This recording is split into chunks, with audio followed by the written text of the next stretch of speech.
एक मीना नाम की औरत थी जो अपने पति के साथ शहर में रहती थी। उनका अपना घर था। मीना का एक बेटा था जिसका नाम राहुल था।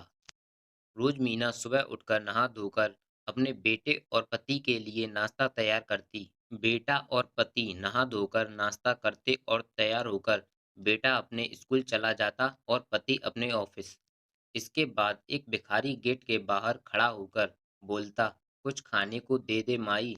भिखारी बार बार यही बात दोहराता रहता जब तक मीना रोटी न दे देती। भिखारी की आवाज सुन मीना दो रोटी लेकर आती और उस भिखारी को दे देती। फिर भिखारी रोटी लेकर जाते जाते बोलता, जैसा भी बुरा भला दूसरों के साथ करोगे वैसा ही फल तुम तक लौट के आएगा। इस तरह हर रोज होता। भिखारी आता, फिर मीना रोटी लेकर जाती और जाते जाते भिखारी वही दो बातें बोलकर चला जाता। एक दिन पति और बेटा दोनों सोकर लेट उठते हैं। बेटा जल्दी जल्दी में तैयार होकर बिना कुछ खाए स्कूल चला जाता है। इधर पति भी जल्दी जल्दी में ऑफिस के लिए तैयार होने लगता है। पति को जब उसकी जुर्राबें नहीं मिलती तो पति जोर से मीना को चिल्लाता है कि कहाँ रख दी मेरी जुर्राब, मिल ही नहीं रही हैं। इधर मीना किचन से भागते हुए आती है और जुर्राब अलमारी से खोजती है। जुर्राब नहीं मिल रही होती तो पति मीना पर गुस्सा होने लगता है कि याद नहीं रहता तुम्हें, न जाने कहाँ कहाँ रख देती हो। यह सुन इधर मीना भी गुस्सा हो जाती है और बोलती है, एक तो लेट सोकर उठे हो और अब सुबह-सुबह मुझ पर मत चिल्लाओ। दोनों की बहुत बहस होती है।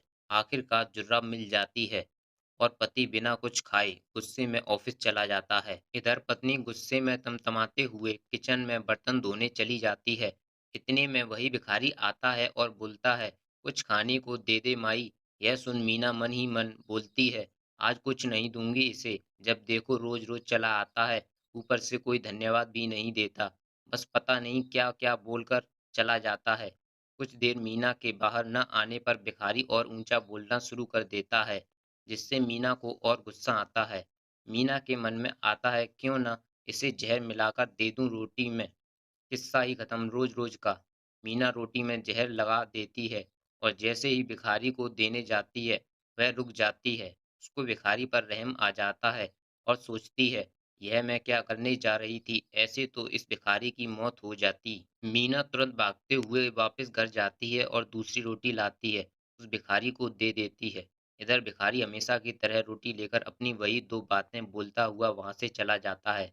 मीना उस जहर वाली रोटी को चूल्हे पर रखकर आग से जला देती है। मीना दिन का खाना बनाने की तैयारी शुरू कर देती है। मीना खाना बना लेती है। करीब 2 बज जाते हैं और उसका बेटा राहुल अभी तक घर नहीं पहुंचा होता। मीना यह सोच परेशान हो जाती है कि एक तो भूखे पेट स्कूल चला गया, ऊपर से अब तक घर भी नहीं पहुंचा। मीना का दिल बहुत घबरा रहा था। इतने में कोई दरवाजे पर दस्तक देता है। मीना जैसे ही दरवाजा खुलती है, वह दंग रह जाती है। मीना देखती है कि उसका बेटा राहुल बहुत बुरी हालत में। राहुल के कपड़े गंदे होते हैं और राहुल बहुत कमजोर दिख रहा होता है। मीना राहुल को पहले सोफे पर बैठाती है और पानी पिलाती है। मीना पूछती है कि बेटा यह कैसे हुआ? तब बेटा बोलता है, माँ, मैं बहुत भूखा था। जैसे ही स्कूल से घर आते हुए रास्ते में मुझे चक्कर आ गया था। माँ, आज तो मैं मर ही गया होता अगर उस भिखारी ने मुझे वो रोटी खाने को न दी होती। जब मैं वहाँ रास्ते में गिरा तो वहाँ कोई नहीं था। कुछ देर बाद वहाँ वो भिखारी आया और मुझे उठाया, बोलने लगा, लो ये रोटी खा लो, इस समय मुझसे ज़्यादा ज़रूरत तुम्हें है। उसने अपनी रोटी मुझे खिलाई और पानी पिलाया, तब जाकर कुछ जान में जान आई माँ। बेटे की यह बातें सुन मीना का तो सर चकरा गया। मीना खुद को किसी तरह संभालती हुई रोने लगी और बेटे को सीने से लगा लिए। फिर मन ही मन सोचने लगी कि आज मेरा बेटा उसी भिखारी की वजह से जिंदा है, जिसे मैं आज वो जहर वाली रोटी देने जा रही थी। यदि आज मैंने उसे वो रोटी दे दी होती तो वही रोटी वो मेरे बेटे को दे देता और मेरा बेटा मर जाता।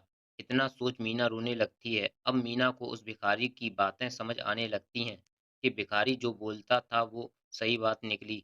जैसा भी बुरा भला दूसरों के साथ करेंगे, वैसा ही हम तक लौट के वापस भी आएगा। सीख।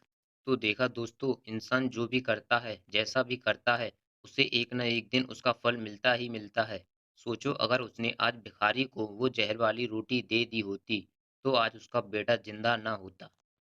दोस्तों अगर आपको यह कहानी पसंद आई हो, तो वीडियो को लाइक करें और चैनल को सब्सक्राइब करें। Thanks for watching.